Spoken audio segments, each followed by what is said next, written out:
Welcome everyone to today's edition of Mixing Up a Mintz on the YouTube channel. I'm your host, Ben Mintz, still chilling. Going to be chilling the next few months in Oxford, Mississippi, going back to my college roots.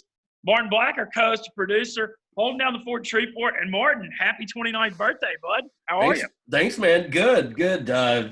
Feeling just 1 year older, I guess. Kind of celebrated with with an appropriate amount of friends last night. So feeling good today. Good. Well, I'm glad that we got the late start for us today. Then for you, if you're just a little bit of hangover. And today's featured guest has been, today's featured guest has been coming on Mixing Up with Mintz now for a solid 4 years. He's the co-host of the Saints Happy Hour podcast. It's very popular. And Saints writer Andrew Juge joins us. What's up, Mr. Juge? How are you, man? Hey, man. Well, yeah, happy birthday to Martin. And, yeah, man, I remember what it was like to be 29. I turned 40 this year, so not looking forward to that. But thanks for having me on, man. I'm excited to be a part of this. And, like you said, we have a great history together. So excited for you, Ben, and what's coming next for you. Heck yeah. Well, I am too. Still uncertain on all of it, but I'm excited as well. A lot of good stuff ahead. And today we're going to take a deep dive into the Saints. Now that the draft is over, the huge free agency news, signing Jameis Winston, which I can't believe, $1.1 million. The Raiders give Mariota $7.5 million, and the Saints get it for $1.1 million. But we're going to break down the free agency and the draft. And man, Andrew, the Saints roster looking as strong as ever. Yeah. I think their draft strategy just going into the draft was really to look at getting quality over quantity. And you've heard Jeff Ireland say that now in interviews, and certainly moving up in the draft suggested that, look, they didn't need a ton of picks. And I think that's a testament to how deep the roster is and that they do have a lot of talent. So, it wasn't necessarily about getting a bunch of guys this offseason. It was about getting the right guys and maybe filling some of the holes that they feel like they have on the roster. But I don't know that they necessarily needed to get any starters, either out of this draft or really in free agency outside of maybe Emmanuel Sanders and Malcolm Jenkins. But for the most part, it's just about solidifying depth and maybe building the future a little bit. Well, it was fascinating to me, and I know as a huge Saints fan and writer, you talk about all the time. Man, Jeff Ireland, just the roster, everything that's happened since they hired him. I guess that was back in 2016, because they had the 3-7-9 seasons in a row where the Saints couldn't stop anybody, and there were holes all over the roster. And then starting with that 17 draft, I mean, they've just hit on everything. They've been smart in free agency, and they went from one of the most shallow rosters to now, as you said, I mean, so deep. It's great. Yeah, no, a testament to the scouting department, Jeff Ireland. I mean, that was a huge overhaul that they did. And sometimes that can be scary. There was a lot of people on the staff and in the scouting department that have been with the Saints for a long time, and on the coaching staff too. And when the Saints were amidst several 7-9 seasons and kind of struggling, sometimes you have to make tough decisions about who you fire, who you move on from. And there was a lot of risks that were taken in that complete overhaul of Sean Payton and Mickey Loomis. And they had to look at themselves honestly and say, hey, look, this isn't working for us. We've got to get new people in the building with fresh ideas. And Jeff Ireland, certainly of the scouting department side, was one of the most significant moves. And it's really paying off. And I think he's given them a valuable perspective, especially when it comes to targeting certain players, really just identifying what they're looking for. I mean, even in their messaging to fans and to the media, you see how clearly now they understand their prototypes, what kind of players they want in their locker room. And you see that go all the way from the top down. Every interview you listen to, they're spitting out the same message, whether it's Sean Payton, Loomis, Ireland, all the way down to scouts. They're talking about the same traits in players. They're talking about the same types of locker room, IQ, intelligence, all the things that they value. And you can tell that it's a consistent message all the way down. And so they all see on the same level. They've done a very good job of communicating within the organization the kind of player that they want. And then they're going out, they're identifying those players, and they're getting them. I like that they've been able to do that without going overboard like Philly kind of has, where you basically have to have been like an Eagle Scout in order for them to draft you. So, yeah, I I think the Saints have like really been on the ball the last 2 years, 3 years really. Yeah, I mean it's a little scary in the sense that once they identify their guy, you know, they don't have a draft philosophy like say the Patriots, you know, where they just want to reach in the bag, get a bunch of guys, and they know that some are going to be busts. Hopefully, some will be fits. And you know, if they hit on, let's say, 50% or even 25% of their picks, that's a win. The Saints are not like that. They're very much, hey, let's have the right vision, make sure we have a guy that's going to be able to execute that vision, and let's go get him. And they're really identifying players that they want, and that's a scary prospect because if it blows up in your face, you're not really leaving yourself much margin for error. But it's hard to argue against it. I mean, they've won 11 games 2 years ago and 13 the last 2 years. And if you look at regular season success, I mean, they're 26-6 over the last 2 years. No, it's crazy. 37-11 in the last three. And we're going to run back through a little bit of the draft. And were you surprised? You know, in this Peyton Breeze era, such a premium has been put on the interior of the offensive line for a million reasons, but especially with Breeze not having the most height and how quick he gets the ball out. The Saints going back that route, center Cesar Ruiz out of Michigan in the first round. How do you feel about it? Yeah, I feel good about that pick, especially after watching some of his tape. It's so impressive. I mean, you talk about a guy that is just flawless from a technique standpoint. And so, you know, this is a pick where I just feel like not a whole lot can go wrong. I mean, injury is a risk, sure, with any football player, but I just don't see a very likely scenario where this pick would be a bust. You know, I think worst case scenario, he'll just be kind of an average starter. But I don't really see this being a bust of a pick. So it's a very safe pick in that sense.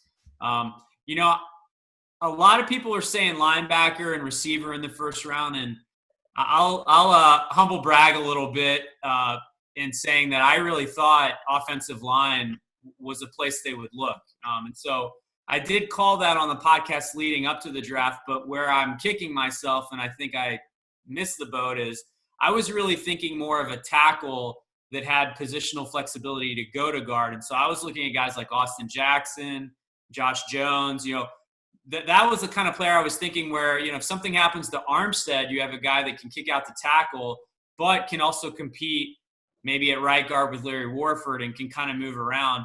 What I didn't expect as much, and so I didn't look at as much as Ruiz, and this was a mistake in hindsight. I wasn't thinking interior guys as much, and but we know that the Saints weren't thrilled with the play of Larry Warford last year. And if you look at the playoff game, really the last 2 years, I mean, we can point to, you know, an overtime loss, and you can point to a referee decision in the Rams game. But I think that kind of loses sight to me of the real reason the Saints lost those two games. And to me, it was offensive line play. I mean, you look at the atrophy. I mean, I think they just got their butts whipped, honestly, in those two playoff games. And I think if the offensive line had played better in either game, they would have won comfortably. And so I think the Saints kind of look at that and they say to themselves, hey, we need to get better along the offensive line, have better depth. And if we get in these games again, we want to have the offensive line be able to step up and play well. And so I think Ruiz helps that cause. Do you think he's going to play center or guard? Yeah, it's a good question. For this year, I think they'll probably start with the same offensive line that's started last year. So I think Ruiz, at least at the beginning, is a reserve. I think he'll play some tackle eligible. He did that actually in Michigan as a freshman. So he has some experience playing as a jumbo extra lineman off the edge. So I think that'll be a way to get him in the game and get him some playing time. But I think it'll start off as a battle between Larry Warford at right guard and Ruiz. So I think Larry Warford immediately is the guy that it has maybe the biggest threat on his playing time with Ruiz being drafted. Long term, I actually think it makes more sense to have Ruiz at center. He has bigger hands. I think that allows him to snap the ball and you know, with that jab left hand, where that's kind of the first hand that you use to leverage when you're snapping with your right hand. He has freakish hand size. I mean, off the charts. And so I think that's a trait that as a center huge hands are going to benefit you more. I think McCoy has a little bit more girth in just his hips and his thighs and his back. And so I just think from a pass blocking, I think when you're a guard, you're more tested in one-on-one matchups and pass protection. And I think McCoy may be better suited for that kind of stuff. So long-term, I kind of view McCoy as the right guard of the future and Ruiz at center. But we'll see. It's fluid. One thing I didn't really think about, you brought up the fact you thought they might take a guy that was versatile with guard and tackle in the first round of the draft was, I mean, I guess that if something happens with Armstead again, because obviously Armstead's so athletic and talented, but has had a lot of injuries, I guess Pete could get kicked out to tackle, and then you go with McCoy, Ruiz, and Warford on the interior, I guess is kind of the backup plan if something happens with Armstead again. Yeah, and honestly, I was thinking it's time to stop moving Pete around, and then, so that my thinking behind, hey, let's get a tackle with guard flexibility is let's keep Pete at left guard and let's not mess with that anymore. And but no, I think you're exactly right. I think the Saints felt the opposite. I think they felt Pete can move to the left tackle in an emergency if something happens. So let's not worry too much about that. Let's worry about fixing our interior. Well, I agree with you on that. I like the pick in the first round. As I said, I just feel like the floor is so high with Ruiz. And, when you look at the Saints offensive line through most of the Breeze era, it's been real solid and built through the interior. So no issues here on that. No issues here on that front. I want to ask about what you thought about Adam. Nick Easton, who they like. So, I think you could say that the Saints are 7 players deep on the offensive line, which, a lot of NFL offensive lines in the league can't even say they're 3 or 4 players deep. It always kind of drove me crazy in the NFL because the roster restrictions are so much. They're like, oh, this team has 2 injuries at O-line. They had to sign a guy off the street last week. Like, why the hell is that even possible? You got so many. You got 130 D1 teams. You got D2 football. You're telling me they can't have like a 4-string right guard? I don't know. It just always just drives me nuts. Anyway, that's another rant entirely. But it just doesn't make any damn sense to me. I want to talk about Adam Troutman because I've watched a lot of the film. 6'5", 250, looks very athletic, saw a one-handed catch. The Saints have a good history on hitting on these smaller school guys, identifying them. Certainly, I don't know, but, tight end's a tough transition in year one in the NFL, especially when you're coming from a smaller school. But, lots to be excited about there. Yeah, man, I tell you, I watched this tape and, 3 things stand out to me. I think the first is you can't overstate enough how poor the level of competition is. I mean, I watched games against Jacksonville, against Valparaiso, and I'm telling you, man, at times, and he's a big dude. I mean, he looks the part, but when you look at guys at Valparaiso in the secondary trying to cover him, it really does look like an NFL player going up against my 10-year-old son at times. I mean, he is dwarfing people. So, I will say this about Dayton. I actually thought their scheme and their route concepts and their offense was pretty advanced for that level. And so I think what you saw a lot of times is he'd run these crossing routes, and he was wide open. I mean, so open that almost any tight end could make some of these plays. So you kind of throw that out, and you throw the level of competition out. But what I was really interested in seeing more was just, okay, let's throw all that out and really just look at the contested catches. Let's look at times where there's a guy that's draped all over him and the quarterback trusts him and he's just kind of throwing it up. How does he do there? And I was happy to see and kind of report here that I really saw a guy with amazing balance, amazing body control, terrific hands. He kind of has that he has a basketball history, and you kind of feel that rebound mentality a little bit where he's posting up and he's going up to make those contested catches. He has a good wingspan. He's not quite as big. He's not quite as strong. He's not quite as fast as Jimmy Graham. So I wouldn't say that's the comp. But when you look at his body control and his catching ability, it reminds me a little bit of Zach Ertz of the Eagles. In fact, Jeff Ireland said that was his player comp for him, and I totally see it. But I do think from a skill perspective, he is he is an NFL starting tight end potential. And, so it's going to require work. Look, he's the 3rd-round pick, so it's a project. But what's interesting is that the Saints said that, there's not a lot of tape on him blocking because they didn't really ask him to do that. And what the Saints staff was shocked to see was at the Senior Bowl. I think it was the Senior Bowl. It might have been the East-West game. But he was at one of those all-star senior games, and they were shocked to work with him that week and just see how tremendous he was as a blocker. Very willing, very capable, and very good at it. And so I think that very quickly told the Saints, hey, this is a do-it-all tight end that can succeed at the Y position at the next level. Yeah, and then you look at the Saints. I mean, Jared Cook obviously going to start this year at tight end, but so he doesn't have to step in and fill an immediate role, and so they can develop him too, which I think is certainly a solid part of it. The Saints have a lot of tight ends right now. Like, I mean, between Cook, not as many as the Bears. No, not as many. What do they have, like 10 or something like that? Yeah, but I mean, between Cook and Hill's still there, right? Yep, Josh Hill. Yeah, and I mean, Taysom sometimes plays it. So like, I mean, yeah, like when you talk about depth at the tight end position, I mean, man. Yeah, they're in a good spot. Like you said, Taysom Hill is kind of the X factor there, and he can. I think he should play more tight end this year. Yeah, because he's real valuable. But Josh Hill obviously is an important part of the team. You mentioned Jared Cook, and I do think Troutman will still get on the field this year, though, and I think this will be a developmental year for him. I don't think he'll play a ton, but when you look at his skill set, I think in year one where he will benefit this team is just think about 2nd and goal from the 3.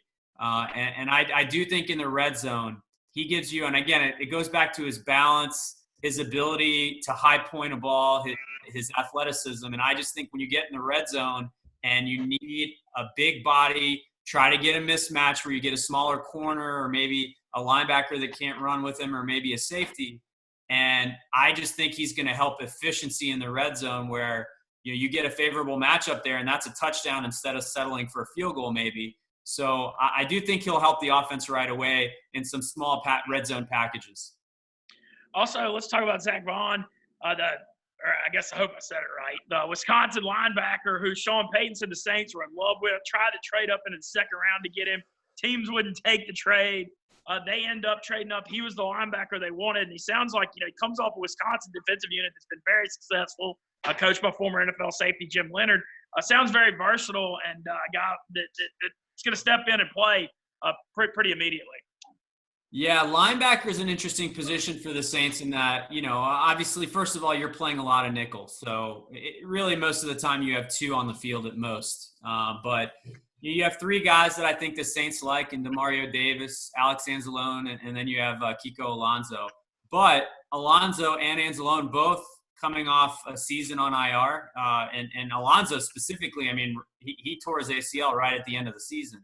So you got 2 guys that are coming back from injury, and I think this is a good opportunity for Bond to potentially get some playing time. So I think that was a position of need, and I think they got a good player that they like that they'll try to develop there.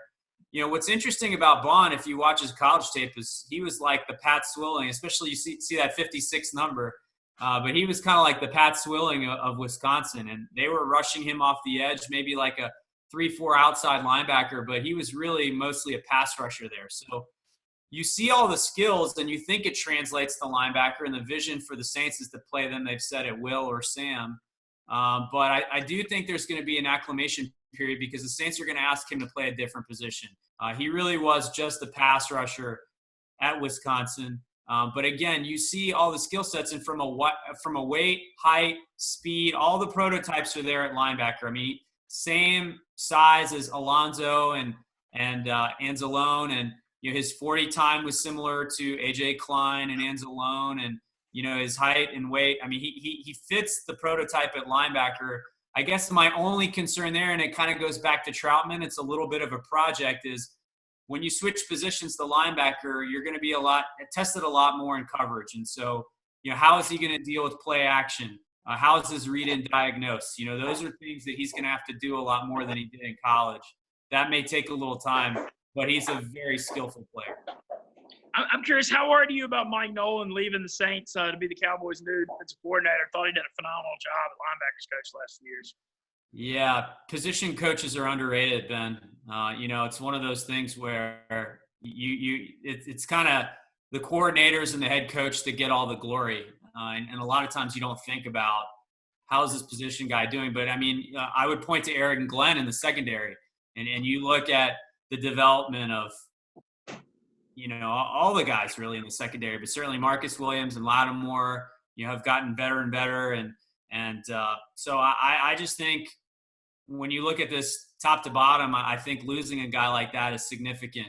Nolan just knows how to talk to players, knows how to relate to them, is a very good teacher. And I think you saw the linebacker group play exceptionally well under his tutelage. And so those are really big shoes to fill. And I am concerned. But ultimately, I think the benefit here is that the Saints do have a lot of continuity. I mean, that's really the one guy they lost. You're going to lose guys every year.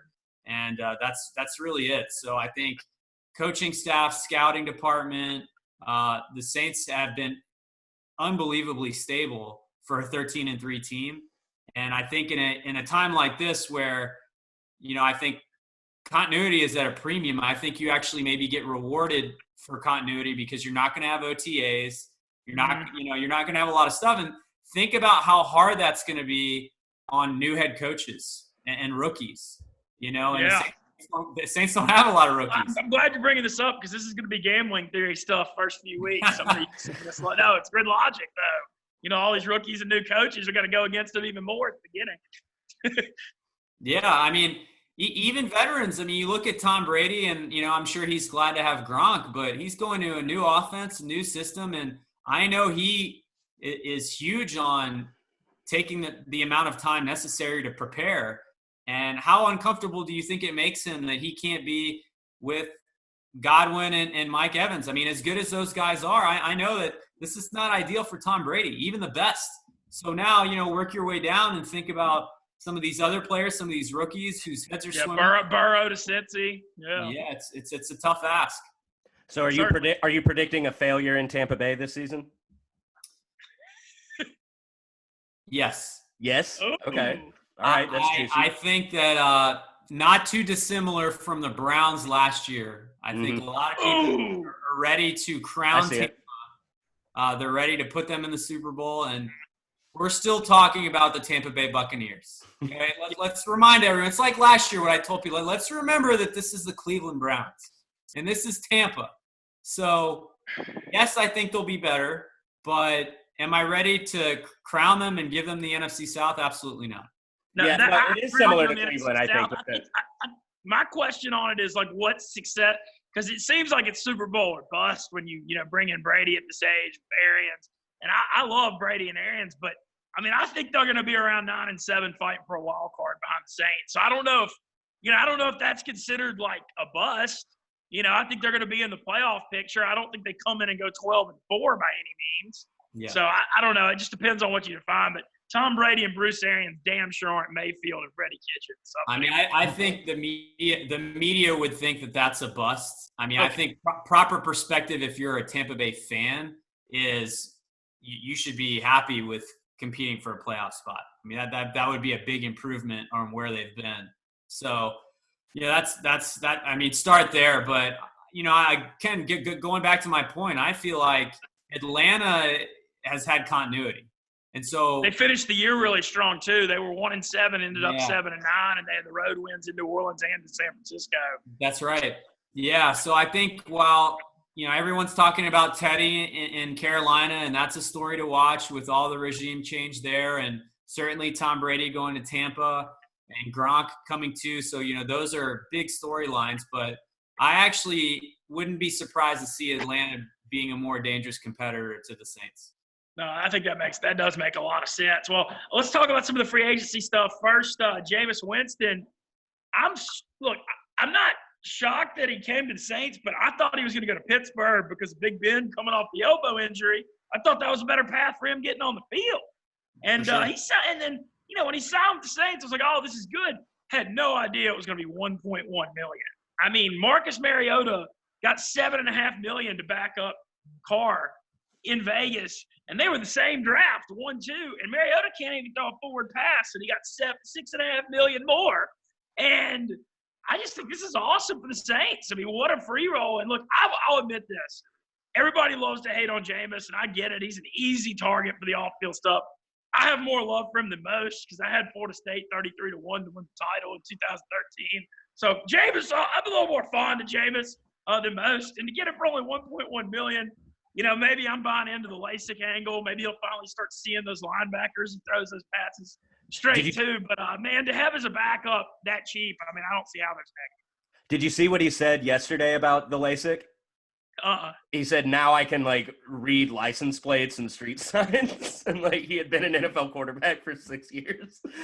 He's the funniest person in the entire world to me. Yeah, there was another part of his conference where he said that, now I can actually learn the position as opposed to just, asking Google. That's wild, though. It reminds me of the scene in the Major League, the Charlie Sheen, the famous movie, when they're about to cut him. They're going to send him down to the minors, and he squints when he's in the manager's office, and they realize he can't see. And then all of a sudden he comes out and is like the man. Yeah. Kind of reminds me of that in a funny way. We need to run this. That LASIK story is interesting, though. I don't know if you guys remember. I might be dating myself here, but I don't know if you guys remember Dwayne Bowe of LSU. Oh, yeah. He had his best year after he got it. Yeah, he had major concentration and catch problems at LSU, and that was kind of his thing coming out of college was, hey, great talent, fast, all the prototypes you want out of a receiver, but inconsistent hands. He gets LASIK surgery and then, became a really successful NFL player for the Chiefs. So I don't know. We'll see if it helps him. I will say this about – so first of all, Ben, I agree with you. I'm shocked at this contract. And, I mean, why not for the Saints? I mean, at first – he's making less than Ryan Griffin's making at Tampa. He's basically making veteran minimum wage in the NFL. And, it's like you said, I mean – say what you will about – I was resistant. I'll be the first to admit that I was on Twitter, hot take, as soon as he was signed, and I was vocal about not liking it. And, I was worried about the message that sent to Taysom Hill. I was worried about having a guy like that potentially be a spokesperson for your franchise. So I was very resistant at first. And, first of all, look, his value, regardless of what you think of him on or off the field, if he's a backup quarterback – I mean, Teddy Bridgewater made $7 million last year. You just mentioned Marcus Mariota's at $7.5 million. So if you're a top-end backup, that's your value. And he's making $1 million. So the Saints, he's basically paying the Saints to play or be on the roster. And so from that standpoint, I think that says a lot. And again, if you're the Saints, why not? Because you're not committed to anything. And, you basically get to see what he looks like for a year. And if you don't like it, maybe he'll get a job somewhere else. So it's totally fine. But, the second thing I'll say is I've changed my tune on him a little bit. I've been really impressed with, he's gone fully vegan. And if you watch his video conference, he's lost a lot of weight. I mean, you can see it in his face. And, I think he's changed his body composition. He recently had a child that's a year old now, and he just got married. Yeah. Yeah. He's I think he's engaged, maybe getting married or just got married. He just got married, I think. But, I'm seeing a lot of signs that, and just taking this contract and having the humility to say, you know what, if I'm going to be a backup, I want to learn from the best. And I'm just seeing a lot of signs of him maturing, growing, putting his ego aside. And now look, we know he's got skeletons, and we know with some people that can creep back into their life. But I am also a believer in second chances. And right now I'm seeing a lot of signs that he's being mature and looking to move forward. And so why not? Yeah, so he's only 26 years old too. I mean, that's the thing. It seems like we've seen a lifetime of him. But because he came on the scene when he was so young at Florida State, that redshirt freshman year, the Monday night game against Pitt. I mean, I guess he was 19 or 20 at the time. And so, yeah, I hope so too. I mean, it does feel like a free roll just because he was so cheap. I want to talk about Taysom Hill getting 2 years, $21 million. The Saints showing, how much they really believe in him by giving him that money. And I like to see it because, as you mentioned, I can't wait to see more of him in the passing game this year. When they do the two tight sets and they use him as an H-back, that's hard to account for defenses. And I mean, he was the only reason they had a chance in that Minnesota playoff game. And so, do you expect maybe to see him a little less on special teams this year and more on offense? Well, I think they signed Jameis Winston specifically because they want Taysom Hill to continue doing Taysom Hill stuff. And the idea here is that if he's covering a kickoff and his finger's pointing sideways, then you need to be able to put someone in if Drew Brees is hurt, right? So that's the idea there, is that I think they don't want to stop Taysom from doing Taysom things. And so if anything, I think we're going to see more of it, not less. Now, not necessarily more special teams, although I don't think they'll take that away, because I think can't take away the punt blocking. He's got to be on the punt block team. Yeah, definitely on the punt team. They love him as an up back on the punt team because the fake options that opens up, and they get certain looks. I mean, if you look at Thomas Morstead, and we had him on the show a couple weeks ago, and he had the highest net average of his career this year. And we talked to him about that, and he's just like, hey, what can I say about Taysom Hill? But what happens there is that teams have to account for the fake because he's there. And so now they're giving more of a coverage look.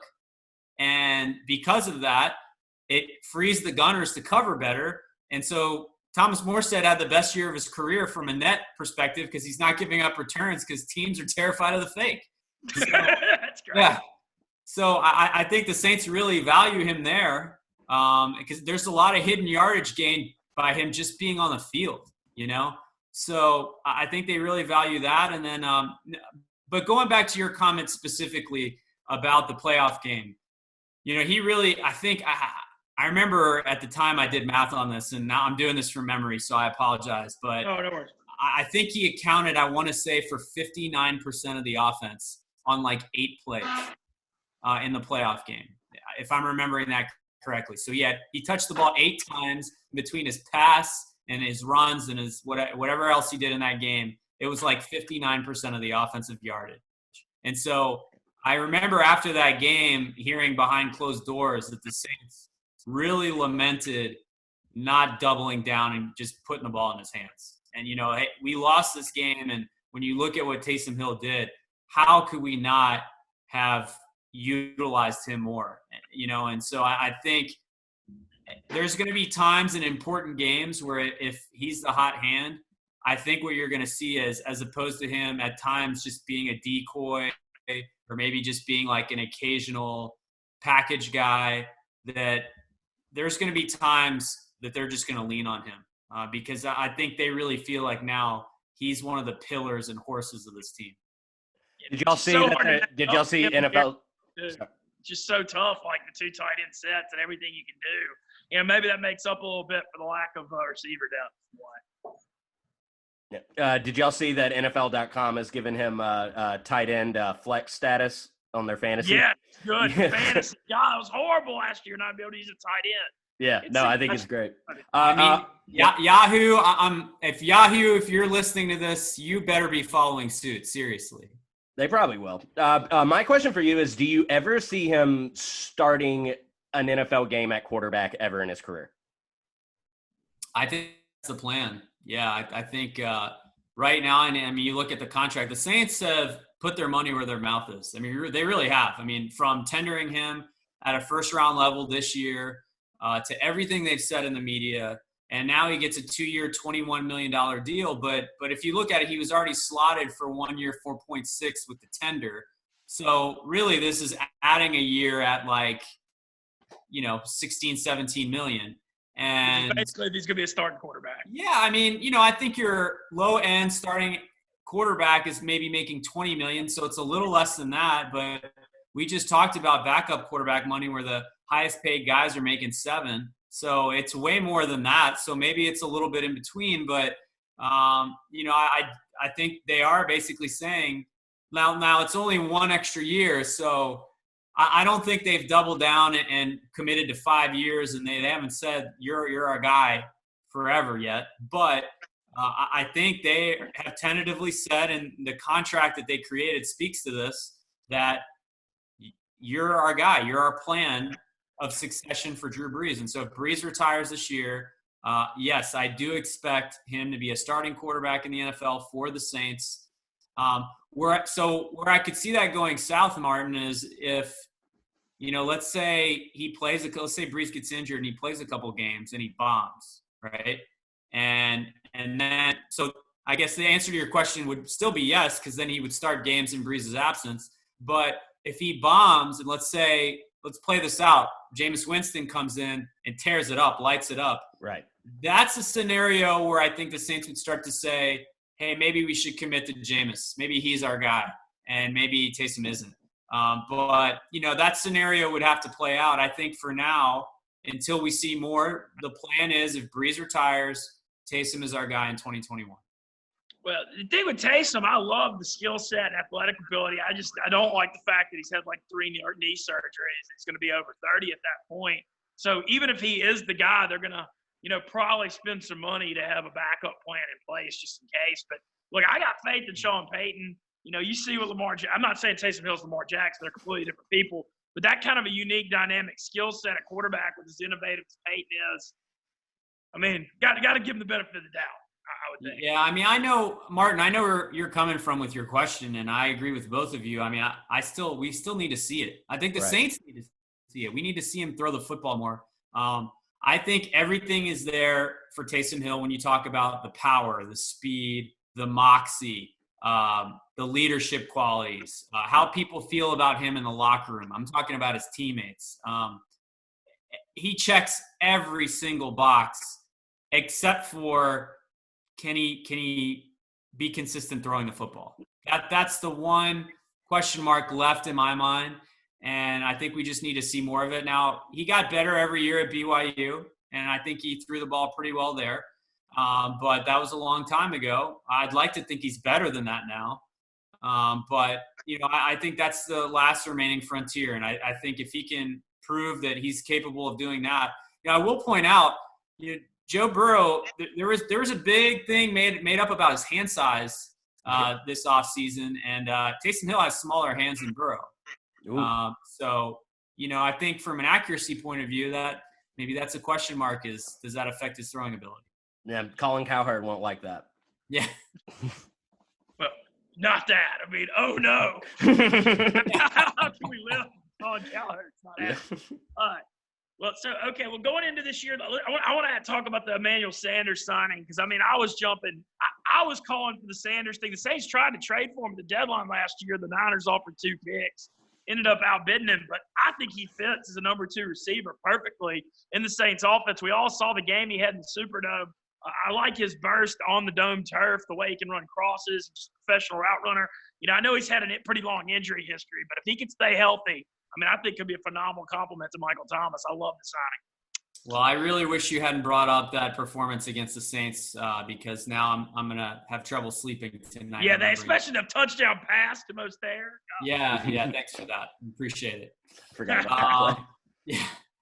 But he was incredible in that game. My God. But no, look, I think this is nothing new. I think when you talk to Saints fans, the number one thing they complain about is receivers not named Michael Thomas on this team. And you've got Kamara, you've got Jared Cook, you've got Taysom Hill, so you've got some weapons.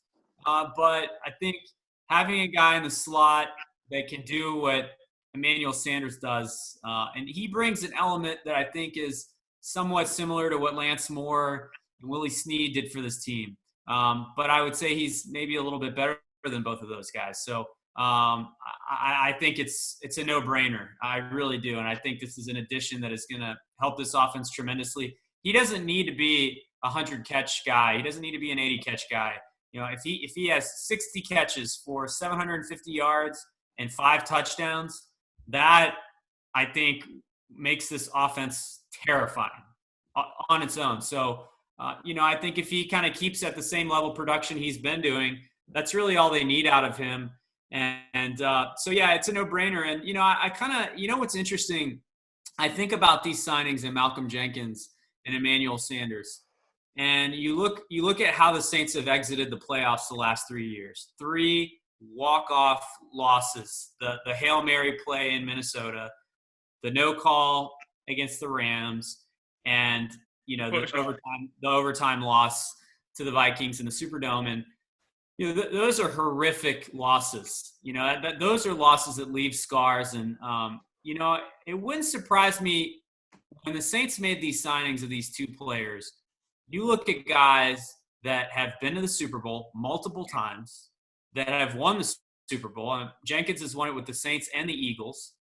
Emmanuel Sanders, if he goes to the Super Bowl with the Saints, he'll be the first player in NFL history to go with 4 different teams. And I think these are guys that pay very close attention to the details and their technique. And I've listened to interviews from both of them. And, you when you watch the tape, and I watched every single game that they played, both guys last year, what you see out of them is when the stakes go up, they play better. They play their best in the most important games.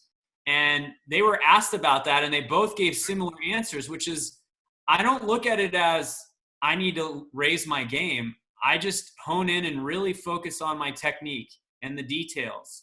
And I think there's a mentality there that I think is going to be really beneficial when you look at players like Traquan Smith, maybe even Michael Thomas to a degree, Deontay Harris, Emmanuel Butler. You've got a lot of promising receivers that are young, and at cornerback with Lattimore, P.J. Williams, Chauncey Gardner-Johnson. I mean, you've got young guys in that room that are easily influenced. And I think the Saints are thinking to themselves, we've had these exits where we were right on the cusp. I mean, we're so close to winning these games, and maybe what we need is a couple finishers. These guys are not your horses. They're not Michael Thomas. They're not Lattimore. They're not Breeze. But what they are is very solid starters and role players that when the moments are the biggest, they finish for you. They're finishers. And so I think Emmanuel Sanders and Malcolm Jenkins come into this locker room, and you look at games that they just lost at the highest level and at the most important stage. And these are the kind of guys that maybe make that one play that gets you over that hump and help you win those kind of games. My point on Jenkins is I look at what Matthew did for the Chiefs and what Richard Sherman did for the Niners, just that veteran guy in the secondary that just holds everybody accountable from a leadership and a professionalism standpoint. And the Saints have had a good secondary the last few years. But, you look at the Super Bowl last year, I feel like, Jenkins is coming in to play a similar role, to be a leader like Sherman did and like Matthew did. I'm not saying Jenkins has got to be as good as either one of those guys, but, I think it's good to have that veteran DB everybody respects, basically. I'm a little worried about it because not worried because I do really like the signing, but we've seen when veteran DBs start to drop off, they drop fast. So if he runs into something mid-season, I'd be a little concerned about that. One question I had for Andrew, it'll be my last draft question. Were you a little surprised they didn't invest in a running back in the late rounds? Because I think we've kind of seen with Kamara, he's more effective when you have like more of a bruiser back there that can carry a little bit of the load for him. Yeah, I think that's endorsement in Latavius Murray. He got off to a slow start, but when Kamara went down and he was the only back and he was getting every snap, man, did he play well. And a lot of people talk about Teddy during that period and the Saints going 5-0, but when you look at how Latavius Murray played in Chicago, and when they won that game against the Bears, he was as responsible for that 5-0 stretch as much as Teddy. I thought Latavius Murray was phenomenal in some of those games. And so, I think they feel pretty good about Murray and Kamara as the 1-2 punch. Kamara being one. But, they have Dwayne Washington on the roster. But to answer your question more directly, Martin, I am a little surprised, yeah. I think right now Dwayne Washington is a guy that gives them flexibility and that he's a good special teamer, and they like that about him. They like that he can block, so he can play a little fullback. Mm-hmm. They like that he has ability in the return game. He can go tackle on a kickoff. So he gives them versatility, and so I think for their third running back, they kind of would lean towards having Washington maybe as opposed to a guy that's maybe slightly better for the offense. He's good enough for the offense, but he does a lot of other things. So, and look, if an injury happens to Kamara or Latavius Murray, then they'd have to go looking and sign a guy. But I am a little surprised. I would have expected them to at least get a developmental guy that they can try to bring along that maybe has a future. The only guy they really added was Tony Jones out of Notre Dame, an undrafted rookie. So we'll see if he has any promise. But, the thing about Kamara, too, is he's due for a new contract next year. So right now we don't know how long-term he is in the Saints' plans. Well, I want to ask about some stuff about Kamara. I thought he got a little bit of a raw deal last year. I know he obviously had his worst of his 3 years. Those high ankle sprains, those are 2-3 month injuries. And when, he lost a lot of his ability to cut in his first. And I know he didn't have the year people wanted, but, he's in a contract year. I mean, this feels like a year where he could really explode if he could stay healthy. And I was glad that I didn't believe for a second the Saints were trading him. That was just Twitter talk, but I'm glad that there was no truth to that. Yeah, well, word is he's 100% right now. So I know that'll make a big difference. But, you saw him shy away from contact. And I think part of that's due to pain. I think he was struggling. And he was trying to play through it. But clearly it was a distraction. Clearly it affected him.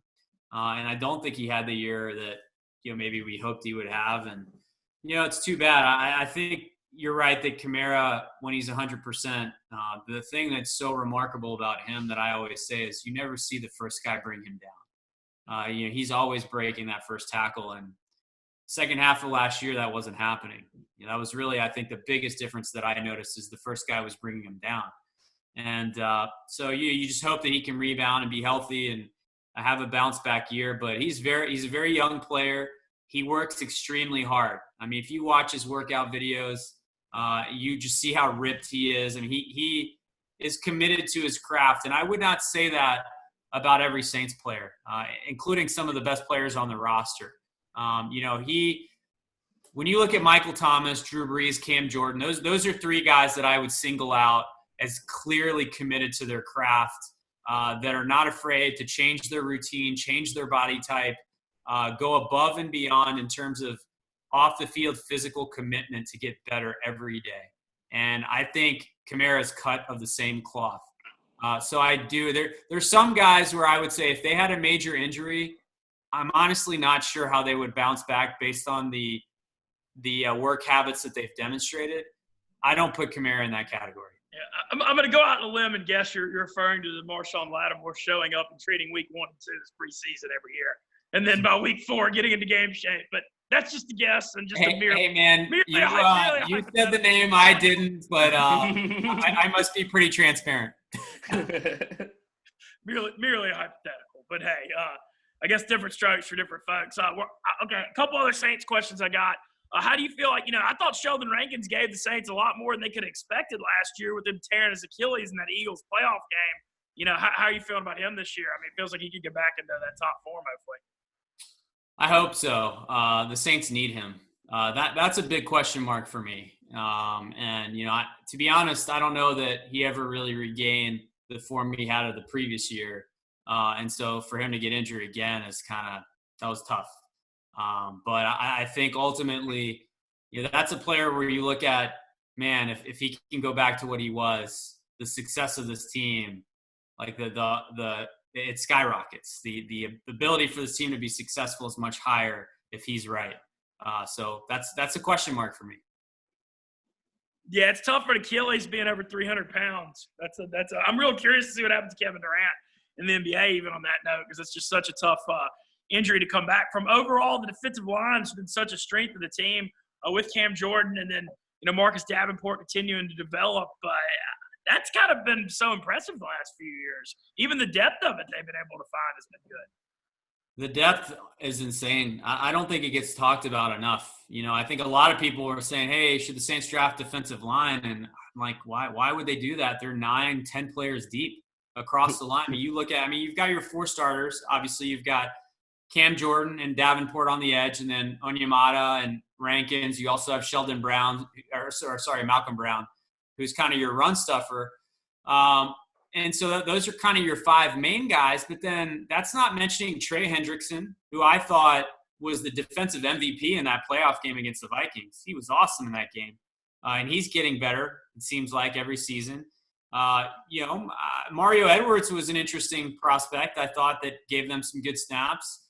Shai Tuttle was a great pickup that gave them some good snaps, and obviously had the famous interception and stiff arm, which will go down in Saints history.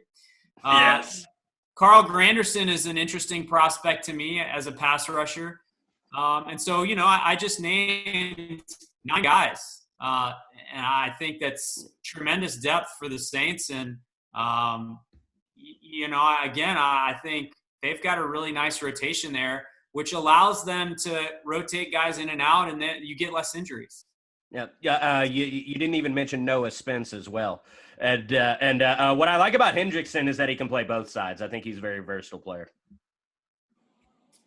Yeah, he's I think with Hendrickson, the thing you notice about him is that a lot of times he's so relentless, and he's got a good motor, and he's got good cardio, he's got good endurance. What I love about him is his pass rushing in the 2-minute drill. Because when you see these tackles, they tend to be bigger, and they start sucking wind, and you see them start to maybe not move their feet quite as well. Their technique starts to break down. That's when he really starts to make his plays. And a lot of times in the 2-minute drill, that's when the stakes are the highest. That's when NFL games are decided. A lot of these come down to one possession and one play at the end. And so having a guy like Trey Hendrickson and his skill set, I think really shows up in moments like that. It's good to have a player like that. Certainly. Well, this depth on this roster, very, very strong. I'm trying. The other thing I didn't ask yet about this, we talked about the secondary a little bit. We may bring in Jenkins. I love that you brought up Marcus Williams earlier, because he's been so good, and it's just I feel so bad for him, because nobody's ever going to forget the Minneapolis deal. But man, he's been really, really good. And I hope, he's played at one of the better young safeties in pro football, and I hope that he'll be able to get a contract extension and stay around. I know the Saints are going to have some decisions on who to pay coming up. Yeah, it's tough. It's, you can't sign everyone. You got Lattimore, Kamara, Rancho. The Kamara thing's fascinating, because if he has a huge contract year and gets his value up, he may play himself out of a Saints deal. Well, and not only that, but you look at what McCaffrey just made, and I don't know that the Saints can justify – I know they can't justify paying Kamara $16 million a year. So, no. But that's what he might get. That's the thing. You would say, well, he hasn't produced like McCaffrey, but my response to that would be, look, if he hits the open market and there's 31 teams bidding for his services, 31 other teams, then they may value him at McCaffrey, because they may say, you know what, I believe he can be McCaffrey in my offense, because I'm going to give him the ball every play. So they may pay him that. That's the thing about once you get on the open market, who knows? All it takes is one crazy team. So, I think, we'll see. It's certainly, I think Kamara is one of the more challenging contracts, because he's not producing like Le'Veon Bell. He's not producing like McCaffrey, but you could argue, and if I'm his agent, I'm arguing, hey, it's not his fault you play Latavius Murray and Mark Ingram.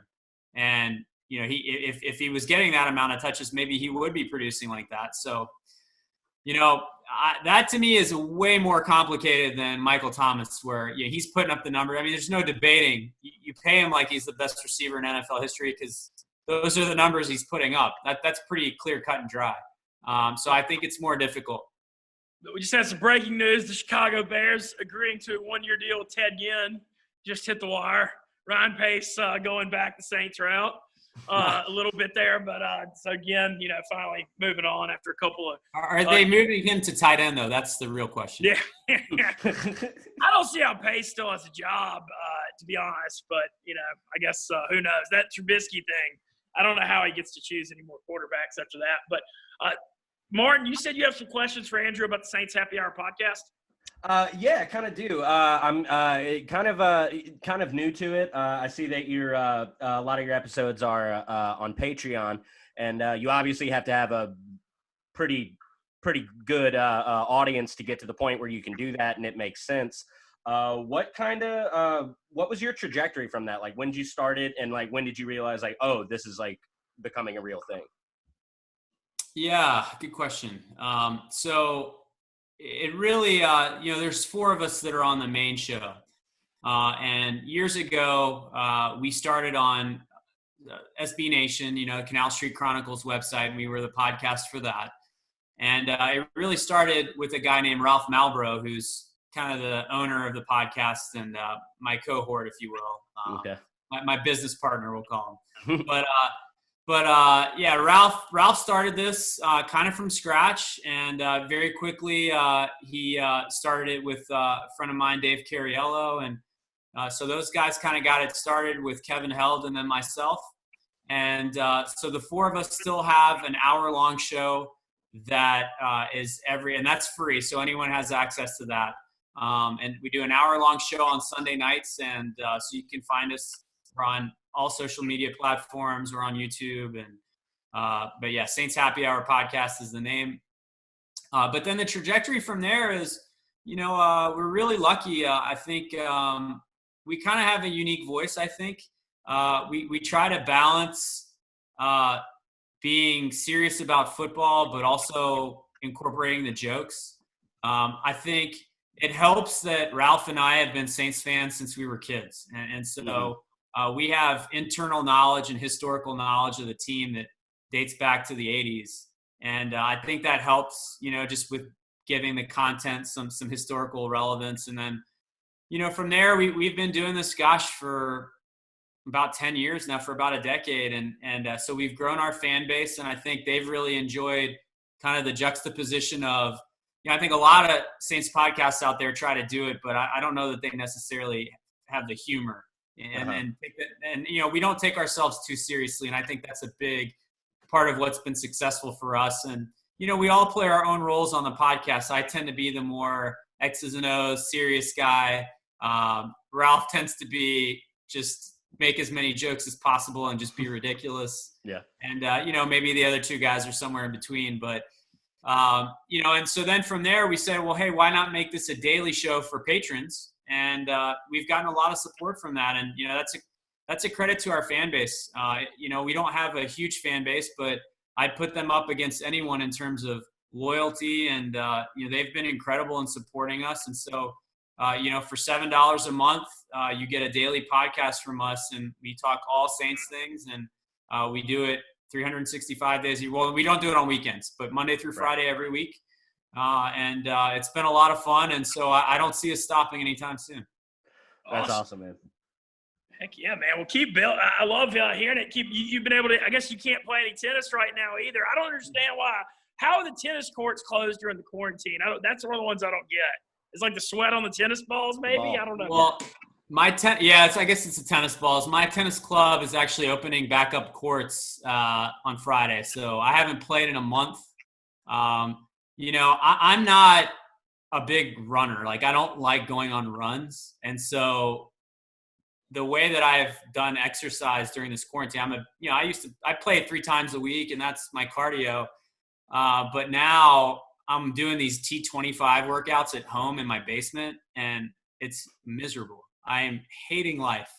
So, but you got to do what you got to do to stay in shape. But so I'm missing tennis, and very much looking forward to getting back on the court this Friday. Yeah, I bought some resistance bands about a week ago, and they still haven't been opened. Yeah, I'm going through the funny thing. I was getting in better shape the last year and put a premium on it, and then getting out here to Mississippi. Man, they don't call us North Mississippi Hill Country for nothing, man. It's beating the just crap out of me jogging around here every day, but at least I'm doing something. But God it's only going to get more miserable outside for you then. So hopefully we can get some gyms back. Man. Maybe gyms with masks soon, or I can get back on I don't know, but either way, well, it's funny. One thing that was hilarious yesterday too. A couple of things I'll mention. First of all, WWOZ's playing all school jazz fest shows all weekend. So if you hear the shocking, if you listen to Mixin Up with Mintz, but they're airing a 2008 Widespread Panic right now. So that's the background noise on the show right now. But check out the WWOZ. Lane Kiffin retweeted me yesterday too, and called. I saw that. Yeah, well, I got back here. I hate the Egg Bowl. I'm back, and I just can't stand how toxic the Ole Miss State Egg Bowl stuff is, especially being from Louisiana. I guess maybe I don't totally get it, but Lane Kiffin agreed with me at least. So, hopefully him and Mike Leach can make it a little more humorous and fun and make it a little better up here in Oxford. But we'll see. I did think that was funny, though. I was glad to get a Kiffin retweet. That's cool. Yeah, that's awesome, man. It's I saw that and got a chuckle out of it, and so we're certainly trying to get some exposure too that way. Didn't Sean Payton comment on the podcast recently, or was that a joke? No. So if you go on our show and you listen to one of our free shows, our intro is now Sean Payton, and we kind of got an opportunity for him to do it, donated to charity. And we thought about that, and we were like, well, what would be the most on-brand thing? And quickly, Ralph and I were discussing this, and we said, hey, we don't want him to introduce the podcast or say anything nice about us. Let's just have him insult us. And so we gave him a script, and the first thing that he does is he misreads the script, and he says, welcome to the Saints Happy Cast. So we thought about it, and we're like, well, isn't that perfect? It's even more insulting that he got the name wrong. That's like the biggest insult you can give. Yeah, but we did. So he did his delivery, and he, in the intro, he says that Ralph can't say anyone's name right. Andrew doesn't know football. Everyone has trouble understanding Dave. And is Kevin even on the show tonight? So he runs through it and he executes it flawlessly. I mean, that's awesome. He read the script perfectly, and so we tweeted that hey, Sean Payton missed his calling as an actor, and he likes the tweet during the first round of the NFL draft. No kidding. So we see that, and we're asking ourselves, should we be pumped that he liked our tweet? Like, is that awesome? Or should we be terrified that he's busy reading our tweets and liking them instead of, I don't know, doing draft stuff? He had his feet up. He knew Ruiz was the pick. That is crazy. Oh, that's hilarious. That's honestly hilarious. Well, Andrew, I guess just anything. I guess y'all are still shut down. I know you live up in Virginia right now. Everything's still shut down there, like it is in Louisiana. Yeah, it's crazy. Actually, we were shut down until June 10th, early. They kind of made that decision. We never really had the case numbers that New Orleans had, so it was never that bad here. And where I am in Charlottesville, we have one of the best hospitals in the country, but only about 50 cases. So we're in a pretty good spot here in terms of, it hasn't spread too much yet. And so feel reasonably safe. Of course, we're still doing our social distancing and all that. But, June 10th was kind of in early April. They put that out there. So we're under stay at home till then. And, from there, we'll see how it goes. Martin, I know Louisiana that John Bel Edwards just extended the stay-at-home order till May 15th, I believe. What's the reaction been like in Shreveport? I think people kind of expected it. I think when the April 30th thing came out, I was excited for it because I was like, oh, my birthday is going to be the first day back. That's sweet. But I think everyone kind of expected it, to be delayed a little bit. But like restaurants are about to start letting people sit on the patio to eat and offering things like that. So there are some vaguely, positive steps in the right direction. But I'm not super upset with it being extended a little longer than we might have thought, just because I don't know, this is scary, man, and I want us to take care of it and not jump the gun getting back, especially in a problem area like this. So yeah. Andrew, what do you think of football this fall? But NFL with no fans, or how do you think? What's your gut feeling on it? Yeah, that's above my pay grade, but I just get it on TV. I mean, that's the thing. I really think this country's at a place where everyone's kind of hanging out, but I think no NFL. I mean, when you think about what it means to this country, just high level, big picture, it would be crushing, I think, to so many people to not have that as an escape. And when you talk about the TV contracts, I mean, there's just too much time for them to figure this out, and put the players on an island. I mean, they have billions of dollars, and maybe it won't be with fans. I think that'll be challenging, but I don't know how they figure it out exactly, but I just think I believe in my heart that it will happen. There's just too much money at stake, and again, like, you just got to get it on TV. It's if you lose the season ticket holder money, I mean, that's one thing, but it's the TV contracts that keep this engine going, and they've got to be able to find a way to just get it on TV. And what a blow it would be to the players, especially in football, with the career span being so low on average. That would if I was a player right now, that's all I'd be able to think about. Yeah, I mean, you wonder. So if they're not taking hits for a year, maybe that extends their football life. Maybe. But you know what? I think the NFL will be okay. I really do think it'll happen. What I'm way more worried about is college football, because I think that's way more challenging, because if college football without, I can see NFL without fans a lot more than I can see college football without fans. Well, it's just they're so tied to universities, and if universities aren't open, you know, or if universities aren't having classes, people aren't on campus, like, how can you justify having a game? You know, I'm hoping it puts some pressure on EA Sports to bring the game back. That's what I'm hoping. I would trade one season for that game back. I would. I think I would. Especially after this one. Like, I mean, it's almost definitely going to be a letdown now. So, like, let's go. I mean, Martin, I disagree with you now at my age, but I'm thinking back to before I had kids, and I used to play video games obsessively. Right. And I would definitely have agreed with you back then. I'm on the downslope of my my prime video game playing years, but still would like to have that game. Yeah. I feel like online poker is a video game, but just for a lot of money, and so that like totally gets my gaming. It's just sitting on the computer, doing with the online poker stuff. It just gets it's too much fun. That's for sure. Well, Andrew, I just want to thank you for joining us today on Mixing Up with Mintz. Thanks for giving us some of your time, and love what you do with the Saints Happy Hour podcast, and just really enjoyed getting to know you the last few years.